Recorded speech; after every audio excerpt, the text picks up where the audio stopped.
یہ جو مسئلہ آپ کے سامنے میں ذکر کرنے لگا ہوں، اس مسئلے کو آپ اچھی طرح سمجھنے کی کوشش کریں، اچھی طرح سنیں، اپنے دوست احباب تک بھی یہ مسئلہ آپ پہنچائیں، اور جتنا ہو سکے آپ اس مسئلے کو دوسروں تک پہنچانے کی کوشش کریں۔ سورہ بقرہ کی آیت نمبر 173 میں اللہ تعالیٰ ارشاد فرماتے ہیں، انما حرم علیکم المیتۃ والدم ولحم الخنزیر وما اہل بہ لغیر اللہ۔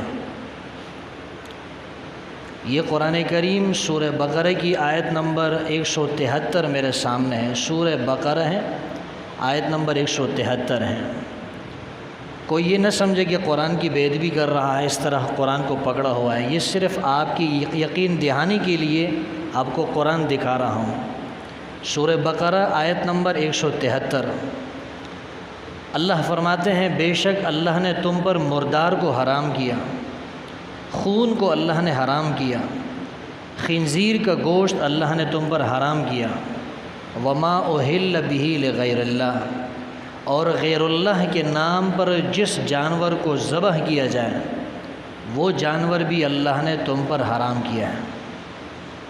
وما اہل بہ لغیر اللہ، ہر وہ جانور جس پر اللہ کے علاوہ کسی اور کا نام لیا جائے، جس کو اللہ کے نام کے علاوہ کسی اور کے نام پر نامزد کیا جائے، اللہ نے فرمایا کہ وہ چیز حرام ہے۔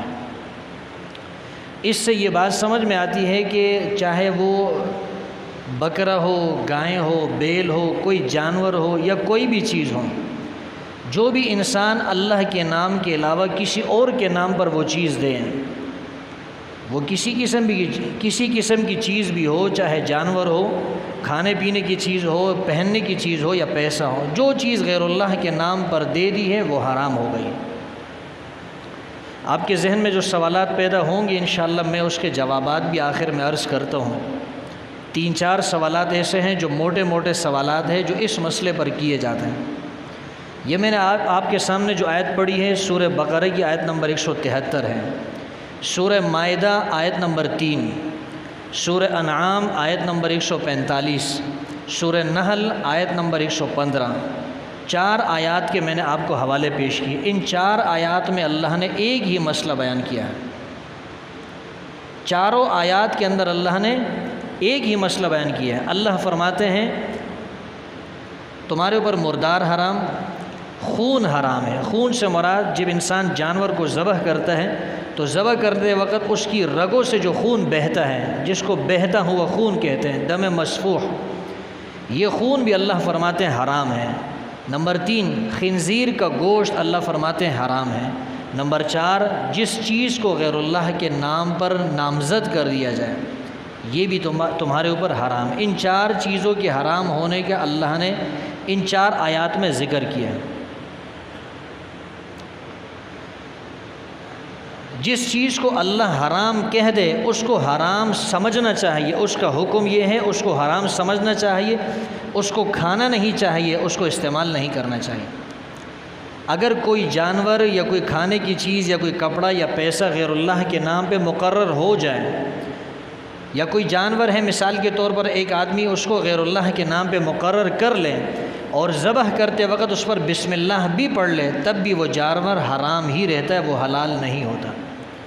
بسم اللہ کے پڑھنے سے وہ جانور حلال نہیں ہوتا۔ آپ مجھے بتائیں اگر کوئی شخص کتے کو ذبح کر رہا ہو یا خنزیر کو ذبح کر رہا ہو اور اس پر وہ بسم اللہ الرحمن الرحیم پڑھ لے یا بسم اللہ اللہ اکبر پڑھ لے، کیا وہ جانور حلال ہو جائے گا؟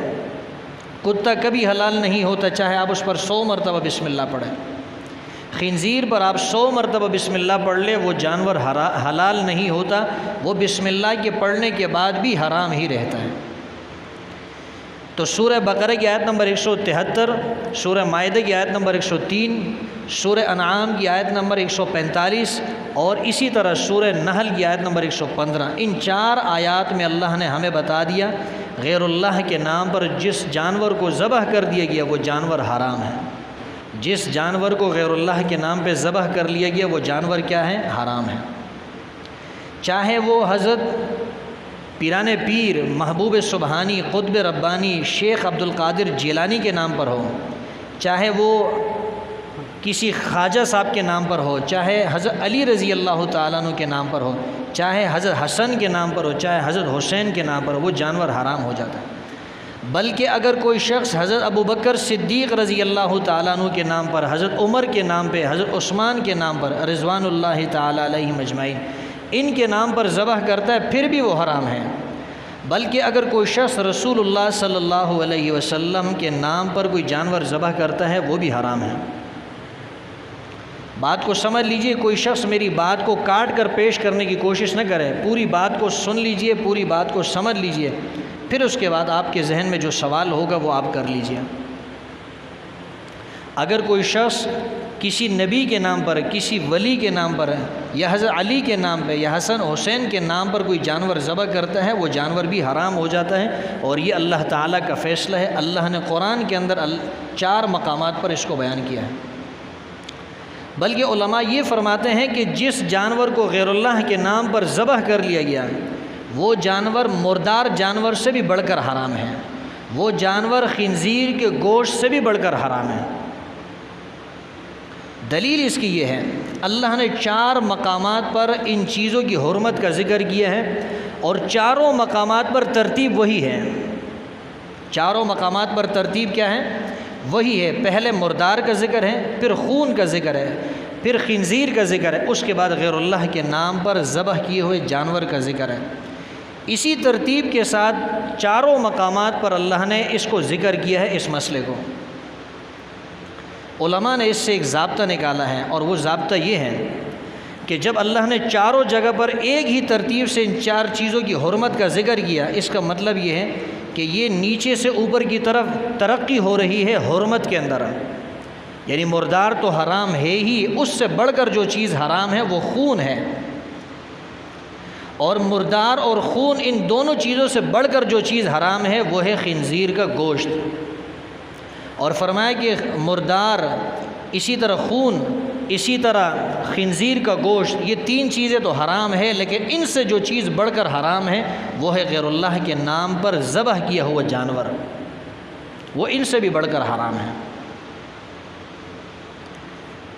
اگر یہ بات مقصود نہیں ہوتی، اگر یہ ترقی حرمت کے اندر مقصود نہیں ہوتی، تو اللہ تعالیٰ ایک ہی ترتیب سے چاروں مقامات پر اس کا ذکر نہیں فرماتا۔ اس لیے قرآن کا اصول ہے کہ جب کوئی اس طرح کا نقطہ مقصود نہ ہو، تو اللہ جب ایک بات کو 2 جگہوں پر ذکر کرتے ہیں، 3 جگہوں پر ذکر کرتے ہیں، تو ترتیب کو بدل دیتے ہیں۔ یہاں اللہ نے ترتیب نہیں بدلی ہے۔ ترتیب نہ بدلنا اس بات کی علامت ہے کہ یہ 4 چیزیں جو حرام ہیں، ان میں سے ہر دوسری چیز کی حرمت پہلے سے بڑھ کر ہے، ہر دوسری چیز پہلی چیز سے بڑھ کر حرام ہے۔ میں نے آپ کو قرآن کی آیات کے نمبر بتائے ہیں، آپ گھر کے اندر ترجمے والے قرآن کے اندر خود بھی دیکھ سکتے ہیں۔ قرآن کی ایک آیت میں نے آپ کو دکھائی بھی۔ اب ذہن کے اندر ایک سوال پیدا ہوتا ہے، سوال یہ پیدا ہوتا ہے کہ ہم اپنے بزرگوں کے نام پر نظر و نیاز دیتے ہیں، حضرت علی کے نام پر نیاز دیتے ہیں، حضرت حسن کے نام کی نیاز دیتے ہیں، حسین کے نام کی نیاز دیتے ہیں، شیخ عبد القادر جیلانی رحمہ اللہ کے نام کی نیاز دیتے ہیں۔ یہ سب بزرگ ہیں، ہم ان سب کو مانتے ہیں۔ ہم حضرت علی رضی اللہ تعالیٰ عنہ، حضرت حسنین کریمین رضوان اللہ تعالیٰ علیہم اجمعین، ان سب کو مانتے ہیں۔ ابو بکر صدیق، عمر فاروق، ان سب کو مانتے ہیں۔ لیکن ان کے نام پر جو جانور ذبح کیا جائے وہ جانور حرام ہے۔ اب سوال یہ پیدا ہوتا ہے کہ لوگ کہتے ہیں ہم تو ان کے نام پر ذبح کرتے ہیں، یا بعض کتابوں کے اندر لکھا ہوا ہے کہ اولیاء کے نام پر جانور ذبح کرنا یہ جائز اور درست ہے۔ تو یاد رکھیے کہ اس سوال کا جواب یہ ہے، اگر آپ غیر اللہ کے لیے جو جانور ذبح کرتے ہیں، مقصد یہ ہے کہ ان کو ثواب پہنچے، ثواب ان کو پہنچانا مقصود ہے۔ آپ کسی جانور کو ذبح کر رہے ہیں، مقصد یہ ہے کہ حضرت علی رضی اللہ تعالیٰ عنہ کو ثواب پہنچے، حضرت حسن کو ثواب پہنچے، حضرت حسین رضوان اللہ تعالیٰ علیہما کو ثواب پہنچے، شیخ عبد القادر جیلانی کو اس کا ثواب پہنچے، ان بزرگوں کو اس کا ثواب پہنچے، اور اللہ تعالیٰ راضی ہو جائے، اللہ کا قرب حاصل ہو جائے، اللہ میری مدد کرے، اللہ میری دستگیری کرے۔ اگر یہ مقصود ہے پھر تو جائز ہے۔ لیکن اگر مقصد یہ ہے کہ آپ اللہ کو راضی نہیں کرنا چاہتے، آپ اللہ کی تعظیم مقصود نہیں ہے آپ کی، آپ اللہ کا قرب حاصل نہیں کرنا چاہتے، آپ اللہ کی مدد حاصل نہیں کرنا چاہتے، بلکہ ان لوگوں کی تعظیم مقصود ہے، ان کا تقرب حاصل کرنا مقصود ہے، تاکہ یہ آپ کی مشکلات کو سن سکے، اس کو دیکھ سکے اور غائبانہ ما فوق الحاجات آپ کی مدد کر سکے، تو یاد رکھنا پھر یہ شرک ہوگا، پھر یہ حرام ہے، پھر یہ جائز نہیں ہے۔ اگر نام اللہ کا آپ لیتے ہیں، تعظیم اور تقرب اللہ کی مقصود ہے، صرف ان بزرگوں کو آپ ثواب پہنچانا چاہتے ہیں تو پھر جائز ہے، لیکن اگر ثواب ان کو پہنچانا نہیں، صرف ان کا تقرب مقصود ہے، ان کی رضا مقصود ہے، ان کو خوش کرنا مقصود ہے تاکہ یہ مشکلات کے اندر ہمارے کام آئے، تو پھر یہ ناجائز ہے، اسی کو اللہ نے حرام فرمایا ہے۔ دوسرا سوال یہ پیدا ہوتا ہے کہ لوگ یہ کہتے ہیں، قرآن کریم میں سورہ اخلاص میں اللہ فرماتے ہیں قل هو اللہ احد اللہ الصمد، تو اللہ الصمد کا ترجمہ تو یہ ہے اللہ بے نیاز ہے۔ جب اللہ بے نیاز ہے تو اس کا مطلب تو یہ ہے پھر اللہ کے نام کی نیاز نہیں ہونی چاہیے، پھر نیاز کس کے نام کی ہونی چاہیے؟ پھر ولیوں کے نام کی نیاز ہونی چاہیے، انبیاء کے نام کی نیاز ہونی چاہیے، صحابہ کے نام کی نیاز ہونی چاہیے۔ تو بات یہ ہے کہ اللہ الصمد، اللہ بے نیاز ہے، اس کا یہ مطلب نہیں ہے اللہ بے نیاز ہے، اس کا مطلب یہ اللہ کسی کا محتاج نہیں ہے۔ آپ نماز پڑھتے ہیں، روزہ رکھتے ہیں، حج کرتے ہیں، سجدہ کرتے ہیں، رکوع کرتے ہیں، ذکر کرتے ہیں، قرآن پڑھتے ہیں، کیا اللہ ان چیزوں کا محتاج ہے؟ اللہ تو ان چیزوں کا محتاج نہیں ہے۔ آپ اللہ کی عبادت چھوڑ دیں تب بھی اللہ کو کوئی ضرورت نہیں ہے۔ انسان عبادت اپنے فائدے کے لیے کرتا ہے، اپنے نفع کے لیے کرتا ہے۔ اللہ بے نیاز ہے، یعنی اللہ کسی کا محتاج نہیں ہے، اللہ آپ کے مال کا محتاج نہیں ہے، آپ کے دیے ہوئے کا اللہ محتاج نہیں، آپ کی عبادت کا اللہ محتاج نہیں ہے۔ ہاں یہ جو آپ کہتے ہیں کہ یہ اللہ کے نام کی نیاز ہے، یہ اللہ کے نام کی نظر ہے، اس کا مطلب یہ ہوتا ہے آپ اللہ کا قرب حاصل کرنا چاہتے ہیں، آپ اللہ کی رضا حاصل کرنا چاہتے ہیں، اللہ کا تقرب مقصود ہے، آپ اللہ تعالیٰ کو راضی کرنا چاہتے ہیں تاکہ وہ آپ کی مشکلات کو حل کر سکے۔ تو یہ جو سوال کیا جاتا ہے اللہ بے نیاز ہے، اس کا الگ مفہوم ہے، اس کا یہ مطلب نہیں کہ اللہ کے نام کی نیاز دینا ہی جائز نہیں ہے۔ قرآن کے اندر اللہ نے جگہ جگہ یہ حکم دیا ہے کہ انسان جس جانور کو ذبح کرتا ہے اللہ کے نام پر اس کو ذبح کرے، وہ تو اللہ نے خود حکم دیا ہے، تو نیاز دینے کا اللہ کے نام پر وہ تو اللہ حکم دے رہے ہیں، لیکن غیر اللہ کے نام کی جو نیاز ہے، غیر اللہ کے نام پر جس جانور کو ذبح کیا جائے وہ جانور حرام ہو جاتا ہے، اس کا کھانا جائز نہیں ہے۔ اگر ایک آدمی جان بوجھ کر اللہ کے نام پر جانور ذبح نہیں کرتا، اس کو معلوم ہے، وہ اس عقیدے کو سمجھتا ہے، اس کے باوجود اللہ کے نام پر ذبح نہیں کرتا، اور وہ جو ہے ولیوں کے نام پہ ذبح کرتا ہے، صحابہ کے نام پہ ذبح کرتا ہے یا نبیوں کے نام پہ ذبح کرتا ہے، ان کا تقرب مقصود ہے، ان کی رضا مقصود ہے، ان سے غائبانہ ما فوق الحاجات مدد مانگنا مقصود ہے، علماء فرماتے ہیں ایسا آدمی دائرہ اسلام سے نکل جاتا ہے، اس کا ذبیحہ، اس کا جانور جو ہے وہ حرام ہو جاتا ہے۔ ایک تیسرا سوال بھی لوگوں کے ذہنوں میں آتا ہے، اور وہ سوال یہ ہے کہ جی حضرت علی رضی اللہ تعالیٰ عنہ، حضرت حسین رضی اللہ تعالیٰ عنہ، یہ تو غیر اللہ ہے ہی نہیں، اللہ کا غیر ہے ہی نہیں، یہ تو اللہ کے ساتھ ملانے والے ہیں۔ یہ مفہوم ہی غلط کسی نے سمجھا ہے۔ ٹھیک ہے، ہم مانتے ہیں، کوئی یہ نہیں کہتا کہ حضرت علی ہے، حضرت حسن ہے، حسین ہے، وہ اللہ کا عین ہے، اللہ کا عین کوئی نہیں کہتا، لیکن اللہ کے غیر ضرور ہے۔ غیر اللہ کا مطلب یہ ہوتا ہے کہ آپ اللہ کا تقرب نہیں چاہتے ہیں، اللہ کی رضا نہیں چاہتے ہیں، اللہ کی خوشنودی نہیں چاہتے ہیں، آپ اللہ کے علاوہ اللہ کی مخلوقات میں سے کسی اور کی خوشنودی چاہتے ہیں۔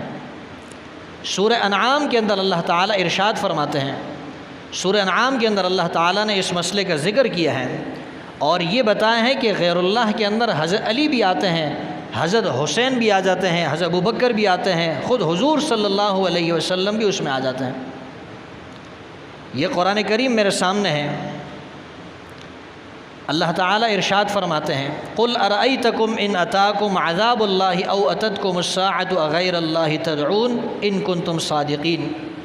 اگر اللہ کا عذاب تم پر آ جائے یا قیامت آ جائے، اغیر اللہ تدعون، کیا اللہ کے علاوہ کسی اور کو تم پکارو گے؟ کیا اس وقت تم رسول اللہ صلی اللہ علیہ وسلم کو پکارو گے؟ کیا اس وقت تم حضرت علی کو پکارو گے؟ کیا اس وقت شیخ عبد القادر جیلانی کو پکارو گے؟ نہیں، فرمایا بل ایاہ تدعون، اس وقت تم صرف اور صرف اللہ ہی کو پکارو گے۔ یہ ہے سورہ انعام۔ سورہ انعام کی آیت نمبر ہے سورہ انعام کی آیت نمبر 40 ہے۔ سورہ انعام کی آیت نمبر 40 سے پتہ چلتا ہے کہ حضرت علی ہے، حضرت حسین ہے، حسن ہے، حضرت ابوبکر صدیق ہے، حضرت عمر فاروق ہے، عثمان ہے، انبیاء ہے، یہ جتنے بھی بزرگان دین ہیں، یہ انبیاء علیہم الصلوات والتسلیمات ہیں، یہ سب غیر اللہ کے اندر شامل ہیں۔ اگر کوئی شخص بتوں کے نام کی نیاز دیتا ہے جس طرح وہ حرام ہے، اسی طرح اولیاء انبیاء کے نام کی اگر کوئی شخص نیاز دیتا ہے وہ بھی حرام ہے، وہ بھی ناجائز ہے، اس کا کھانا یہ بھی درست نہیں ہے۔ اس مسئلے کی وضاحت اس لیے بھی ضروری ہے کہ بہت سارے لوگ اس کو سمجھتے نہیں۔ البتہ ایک بات ہے، عوام جو ہے، عوام جب تک ان کی نیت معلوم نہ ہو جائے کہ ان کی نیت کیا تھی، اس وقت تک ان کے کھانے کو حرام نہیں کہا جا سکتا۔ اگر کوئی شخص کہہ دے کہ ہاں اللہ کے نام کی میں یہ نیاز نہیں دے رہا، یہ جو جانور میں ذبح کر رہا ہوں یہ اللہ کے نام کا نہیں ہے، یہ غیر اللہ کے نام کا ہے، یہ اولیاء کے نام کا ہے، انبیاء کے نام کا ہے، اگر وہ اس کی وضاحت کر دے تو پھر وہ جانور حرام ہے۔ لیکن بہت سارے عوام جو ان کو پتہ نہیں ہوتا۔ 14 سال سے میں یہ مسئلہ تقریباً آپ کے سامنے بیان کر رہا ہوں تاکہ بات آپ کے دل کے اندر بیٹھ جائے، اور بہت سارے لوگ اس کو سمجھ گئے ہیں۔ ایک مرتبہ ایک صاحب آئے اور کہنے لگے جی ہم تو اپنے بزرگوں کے نام کی نیازیں دیا کرتے تھے، ساری زندگی ہم نے دی ہے۔ تو میں نے کہا مقصد کیا تھا آپ کا؟ کہنے لگا مقصد یہ تھا کہ ہمارے بزرگوں کو ثواب اس کا پہنچ جائے۔ تو میں نے کہا رضا کس کی چاہتے تھے؟ کہا اللہ کی رضا چاہتے تھے۔ تقرب کس کا مقصود تھا؟ کہا اللہ کا قرب مقصود تھا، اللہ کا تقرب۔ میں کہنے لگا پھر جائز ہے، اللہ کا تقرب مقصود ہو، اللہ کی رضا مقصود ہو، صرف ان بزرگوں کو ثواب پہنچانا ہو، یہ جائز ہے، اس کے اندر کوئی حرج نہیں ہے، اس کے اندر کوئی قباحت موجود نہیں ہے، ایصال ثواب آپ کر سکتے ہیں۔ لیکن جو چیز حرام ہے وہ یہ ہے کہ آپ ان بزرگوں کا تقرب چاہتے ہیں، ان کی رضا چاہتے ہیں کہ وہ آپ کو دیکھ رہے ہیں، ما فوق الاسباب آپ کی مدد بھی کر سکتے ہیں، تو پھر یہ چیز جو ہے کیا ہے، حرام ہو جائے گی۔ میں نے بہت مختصر انداز کے اندر یہ مسئلہ آپ کے سامنے ذکر کیا ہے، امید ہے کہ احباب کو یہ بات سمجھ میں آ گئی ہوگی۔ جس کو یہ مسئلہ سمجھ میں آ گیا ہے وہ اپنے دوست احباب کو، اپنے گھر والوں کو، اپنے بچوں کو، سب کو جو ہے یہ مسئلہ سمجھائیں تاکہ ان کے دل و دماغ کے اندر یہ مسئلہ بیٹھ جائے۔ اور علماء فرماتے ہیں کہ غیر اللہ کے نام کی جو چیز ہے یہ خنزیر سے اور مردار جانور سے بھی بڑھ کر حرام ہے۔ ایک طرف اگر بریانی ہے اور ایک طرف جو کیا ہے قورمہ ہے، ایک طرف جو ہے کیا ہے نہاری ہے، عمدہ قسم کے کھانے ہیں، لیکن وہ اللہ کے نام کے نہیں، غیر اللہ کے نام کے ہیں، تو وہ خنزیر سے بھی بڑھ کر حرام ہے، وہ مردار سے بھی بڑھ کر حرام ہے۔ اور میں اس کی دلیل آپ کے سامنے ذکر کر چکا ہوں۔ لوگ سمجھتے ہیں یہ تو کھانا ہے، یہ تو روزی ہے، ہم اس کو کیسے حرام سمجھ سکتے ہیں؟ آپ مجھے بتائیں اگر کوئی شخص بکرا ذبح کرے، اللہ کا نام اس پہ نہیں لیتا جان بوجھ کر، یا کوئی بکرا خود بخود مر جائے اور کوئی انسان اس کو پکا کے، اس کا گوشت بنا کے قورمہ بنائے، بریانی کے اندر ڈال دے، کوئی کھائے گا اس کو؟ گن محسوس کرتا ہے۔